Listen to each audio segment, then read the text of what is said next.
Precios del crudo, bueno, pues vamos a ver cuáles son los principales motivos. Lo hacemos con la ayuda de Gonzalo Escribano, investigador principal del Real Instituto Elcano. Gonzalo, bienvenido, ¿cómo estás? Buenas tardes, gracias.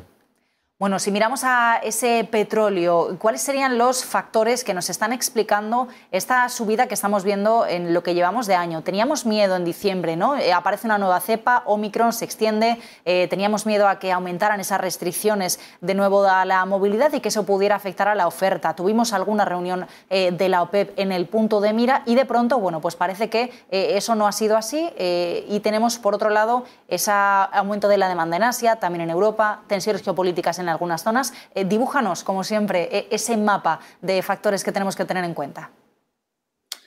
Bueno, pues yo creo que has hecho un resumen, un recorrido bastante bueno y completo, ¿no? Hay algunos elementos, podríamos dividir en dos elementos, ¿no? Dos vectores, unos más de corte geopolítico que has mencionado y unos más, digamos, de fundamentales del mercado, más relacionados con la geoeconomía, por llamarlo de alguna forma, ¿no? Geopolíticos, pues por el último, oye, pues resulta que los huthíes pues parece ser que atacan un depósito de almacenamiento en los Emiratos Árabes. Esto es una ampliación del radio de acción de esta guerrilla contra los aliados saudíes y, bueno, pues esto ha generado en las últimas horas pues un pico, un aumento de la prima de riesgo geopolítica, no solamente porque Emiratos es uno de los pocos países que tiene capacidad de aumentar su producción y de cumplir con lo de la OPEP, de hecho está deseando, y claro, pues eso pues ha tenido un impacto en horas recientes, ¿no?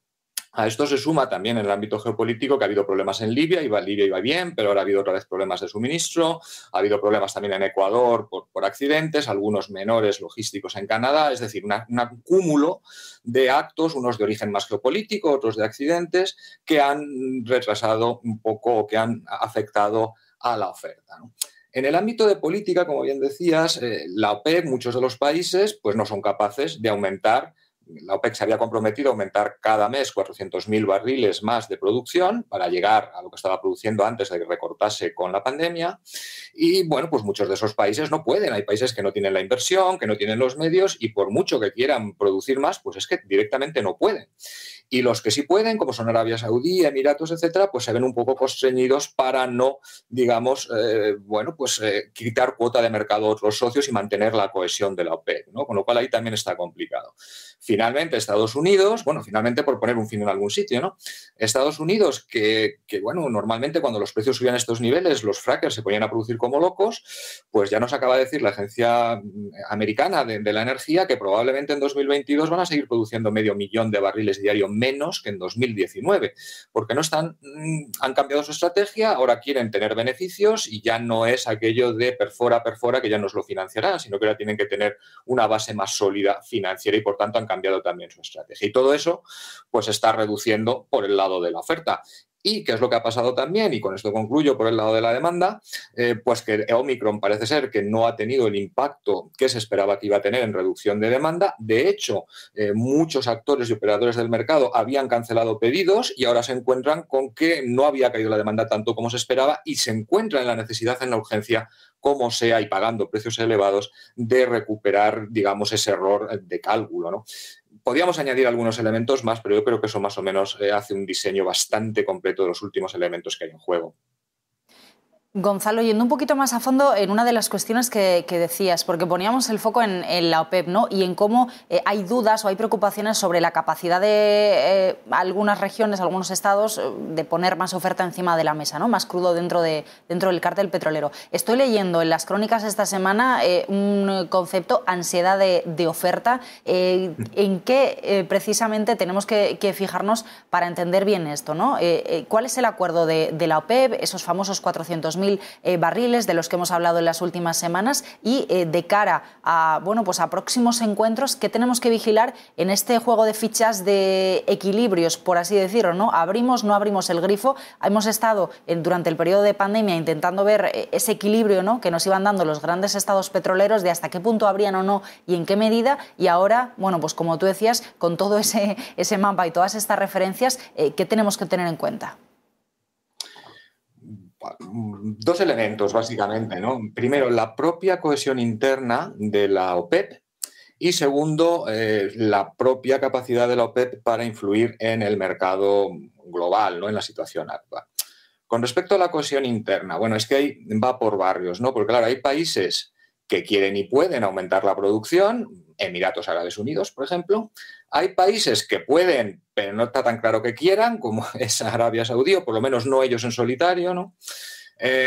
Hay otros países que ni quieren ni pueden, pues Argelia, Venezuela, en fin, Nigeria, hay muchos que han tenido dificultades ellos, por ejemplo, Nigeria recientemente también. Es decir, y luego hay países que tampoco quieren alterar demasiado los equilibrios internos de la OPEC. Es decir, pues, oye, Arabia Saudí coge y se pone a producir todo lo que no pueda aumentar, no sé, Angola, Venezuela, etcétera. Hombre, pero eso desequilibra un poco internamente, ¿no? Entonces, digamos que la diplomacia interna de la OPEC es más compleja que yo prometo que voy a subir 400.000 y ahí van a estar los 400.000. Alguien se podría hacer cargo de lo que no puede llegar a algún productor de los que hemos mencionado, pero eso también corre el riesgo de minar un poco la cohesión interna, ¿no? Entonces, eso hay que tenerlo en cuenta. Y externamente, hombre, el papel de la OPEC a nivel global es muy importante, sobre todo cuando está el OPEC Plus, que tiene al lado al primo ruso, ¿no? Y claro, entre Rusia, Arabia Saudí y Estados Unidos, los tres principales productores, pues eso mueve muchísimo el mercado. Si tenemos una conjunción de una situación geopolítica muy complicada en Rusia, en la que no es necesario abundar mucho, pero vamos, si queréis, pero es evidente que tiene unas implicaciones más sobre el gas, pero también sobre el petróleo. Tenemos una situación crecientemente complicada en Oriente Medio. Esto de los Emiratos verdaderamente resulta muy preocupante. Algunas cosas que se habían despejado de dudas importantes para los mercados mediterráneos, como Libia, pues vuelven a plantear problemas. Problemas inesperados, como el de Ecuador, que tengan, en fin, cosas que uno no se esperaba. Entonces, al final, lo que tú tienes es que la OPEP se da cuenta de que tienen la capacidad para influir en el mercado, pero en el momento en que tú bajas producción, no siempre es fácil, sobre todo para algunos países que no tienen capacidad de inversión, volver a recuperarla con toda la rapidez que uno desearía y, por tanto, se pierde cuota de mercado que tiene otro coste. Es decir, hay esos dos elementos. Primero, la cohesión interna de la UNED y de la OPEC, y segundo, cómo la propia OPEC es capaz de hacer valer digamos, su producción y sus reservas y su capacidad de influir en el mercado a nivel global. Gonzalo, has tocado otro de los temas que quería preguntarte y era la cuestión rusa, que como bien apuntabas influye también en el petróleo, pero sobre todo estamos pendientes de Rusia, al menos los europeos, por la cuenta que nos trae del tema del gas. Teniendo en cuenta bueno, pues que esos precios energéticos de los que no paramos de hablar desde hace meses siguen al alza y que parece bueno, pues que ese contexto se va a mantener en los próximos meses, llega esa tensión renovada, por así decirlo, porque nunca ha desaparecido, esa tensión en la frontera de Ucrania. De nuevo Rusia en el punto de mira. De nuevo, bueno, pues ayer que estaba el canciller alemán Olaf Scholz aquí en Madrid, le preguntaban por el Nord Stream 2. ¿Qué más elementos podemos añadir a ese mapa energético del que hablamos? ¿Qué tenemos que tener en cuenta con esas incertidumbres? Porque lejos de despejarse el horizonte en cuanto a esos precios energéticos, parece que al menos de momento, en lo que hemos arrancado el año, las complicaciones siguen y se añaden cada vez más elementos. Pues efectivamente, así es. Allá por septiembre, final de agosto-septiembre, cuando empieza la preocupación por la escalada de los precios del gas, que es lo que está detrás del, básicamente, ¿no? en un 80%, un 70% de la subida de los precios de la electricidad, pues había ese debate sobre si esto iba a ser temporal, estructural o mitad y mitad, ¿no?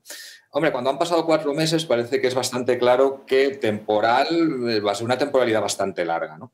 De hecho, es verdad que se preveía que los futuros de los precios del gas, etcétera, empiezan a flexionar a final de marzo, abril, como es lógico cuando acaba el invierno y la demanda fuerte, pero resulta que esa flexión a la baja se ralentizó mucho porque también las previsiones, en fin, de la Agencia Internacional de la Energía, de la US Energy Information Administration, decían que esa falta de oferta de gas se iba a prolongar y que la demanda iba a seguir siendo superior a la oferta en todo 2022 y una buena parte de 2023. Y, por tanto, las tensiones de precios esas se mantienen.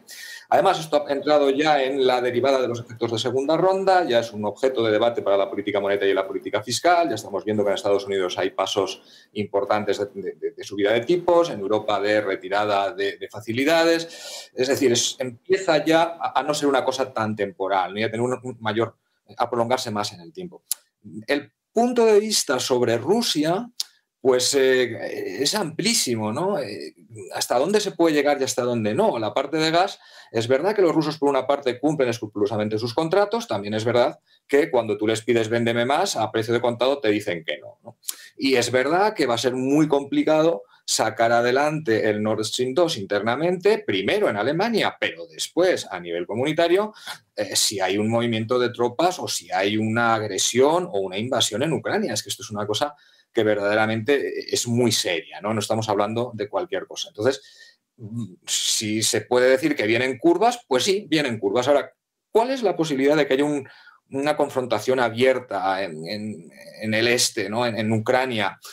Pues es bastante elevada y las tensiones están muy altas, ¿no? Ahora, hay algunos que te dicen que está al 50%, nos dicen que un poco menos, porque en realidad tampoco interesa demasiado a los rusos tener un efecto contraproducente de cierre del Nord Stream sin EDIE, de mayor todavía diversificación, de mayor transición energética para librarse, etcétera. Es decir, que todo esto tiene unos límites. Pero la situación está muy complicada, la tensión es muy fuerte y aunque es verdad que en los eventos geopolíticos normalmente el impacto en precios tiende a ser pasajero, cuando ha habido un evento geopolítico de primera magnitud, Yom Kippur, la gran crisis del petróleo, cierre del canal de Suez, etcétera, cuando son grandes de verdad, eso sí que tiene un impacto muy, muy, muy duradero. Y sin duda, una confrontación abierta Rusia-Occidente sería uno de esos eventos que podría tener un impacto muy serio y muy dañino para todos, desde luego en precios, desde luego para los consumidores, pero también para los productores, entre ellos Rusia, ¿no?